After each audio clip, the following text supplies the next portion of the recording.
पहले और ले लूं। स्वामी जी, मेरा आग्रह है आपसे, अगर आप अपना जवाब थोड़ा छोटा रखें, क्योंकि हमारे पास वक्त बहुत कम है, कई मसलों पर हम चर्चा कर पाएंगे। अगला सवाल मेरा आपसे है, जो मैं आपसे बहुत विनम्रता से पूछना चाहता हूं। क्या आज आपको लगता है, चाहे आप राम की बात करें, कृष्ण की बात करें या साईं बाबा की बात करें, इनमें से किसी की भी पूजा नहीं होनी चाहिए? जी, लेकिन ईश्वर की प्रतिमा, परमात्मा की प्रतिमा बता करके वो साईं की मूर्ति की करें तो बहुत ही गंदा, गलत है। और राम और कृष्ण की भी करें तो ये राम और कृष्ण के साथ भी अन्याय है। राम और कृष्ण ईश्वर भक्त थे जी, उन्होंने कभी दावा नहीं किया कि मैं ईश्वर हूं और मेरी पूजा की जाए, ऐसी कोई बात नहीं है। बताऊं, कोई वेद मंत्र नहीं है जिससे किसी मूर्ति में जो जड़ है, पाषाण है, उसमें प्राण प्रतिष्ठा हो सकती है। ये बिल्कुल निरर्थक है, अंधविश्वास है, पाखंड है।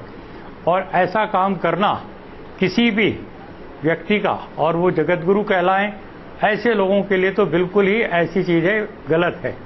मैं बड़ी विनम्रता से फिर कहना चाहता हूं, यदि प्राण प्रतिष्ठा आप करने का दावा करते हैं तो बताइए वो वेद का कौन सा मंत्र है जिसके उच्चारण से प्राण प्रतिष्ठा होती है? नंबर 1 वेद। दूसरी बात, उस प्राण प्रतिष्ठित राम की, कृष्ण की या किसी की भी देवता भगवान की मूर्ति प्राण प्रतिष्ठित हो जाने के बाद क्यों नहीं खाना पीना बोलना चलना शुरू करती? जरा प्राणवान होने का थोड़ा सा तो परिचय दे। वो आपने बता दिया वो प्राणवंत हो गई मूर्ति जी। अब उसके बाद आपने लोगों की भीड़ इकट्ठी की और परमात्मा का अवतार पूजो जी, ये कह करके चढ़ावा इकट्ठा करना शुरू किया। ये एक दुकान है, व्यापार है, झूठ है, धोखा है। स्वामी इसलिए मैं कहना चाहता हूँ, हमें सनातन धर्म की पावन परंपराओं को याद करते हुए जो आदि शंकराचार्य ने जो मूर्तियां तुड़वाई, उन्होंने जैनियों की मूर्तियों को उन्होंने हटवाया और उन्होंने कहा ये सब मूर्ति पूजा बंद होनी चाहिए। मैं आदि शंकराचार्य का, मैं नहीं, महर्षि दयानंद ने जो बयान किया, जो उनका बखान किया है जी, मैं नतमस्तक होता हूं आदि शंकराचार्य के बारे में। मैं कहना चाहता हूं, स्वामी जी, हमारे देश में मूर्ति पूजा नहीं थी। बिल्कुल स्वामी जी, करते हैं। स्वामी अवधेश ने हर सवाल का सफाई से, बेबाकी से जवाब दिया। मैं पूछना चाहता हूं, आप मूर्ति पूजा में मानते हैं भाई साहब? जी मानते हैं। क्यों, आपको लगता नहीं गलत है? आप क्या हिंदू है? जी। आपके मजहबी किताब में लिखा है, छंदोग्य उपनिषद में, चैप्टर नंबर 6, अध्याय नंबर 2, श्लोक नंबर 1, एकम अद्वितीयम, खुदा एक है, उसके अलावा कोई नहीं है। लिखा है श्वेताश्वेतर उपनिषद में, अध्याय नंबर 6, मंत्र नंबर 9, नाचस्य कस्य जनिता न चदीपा, उस ईश्वर, उस भगवान का कोई रब नहीं, उसके कोई वालदेन नहीं। लिखा है श्वेताश्वेतर उपनिषद में, चैप्टर नंबर 4, मंत्र नंबर 19 में, न तस्य प्रतिमा अस्ति, उस ईश्वर, उस भगवान की कोई प्रतिमा नहीं, कोई अक्ष नहीं, कोई पिक्चर नहीं, कोई पेंटिंग नहीं, कोई फोटोग्राफ नहीं, कोई मूर्ति नहीं, कोई बुत नहीं।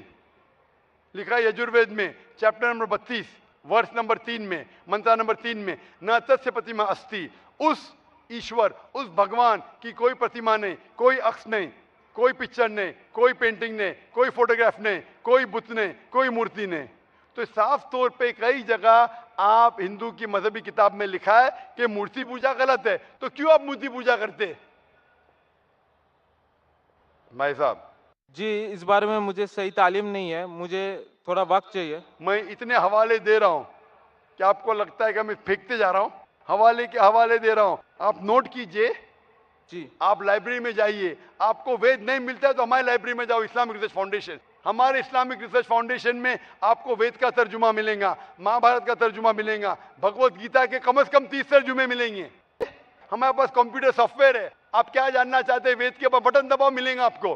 किधर लिखा है मूर्ति पूजा हराम है? बटन दबाओ, कंप्यूटर में निकलेगा बाहर। वेद के कंप्यूटर सॉफ्टवेयर है, बाइबल के कंप्यूटर सॉफ्टवेयर है, कुरान के कंप्यूटर सॉफ्टवेयर है, हदीस के। तो मैं आपसे दरखास्त करता हूं कि आप रिसर्च कीजिए कि खुदा एक है, रिसर्च कीजिए कि मूर्ति पूजा गलत है, रिसर्च कीजिए कि आखिरी पैगंबर मोहम्मद सल्लल्लाहु अलैहि वसल्लम है। और मैं दुआ करता हूं कि आपको हक जल्दी मिलेंगे ताकि आप इस दुनिया और आखिरत में सफलता पाए।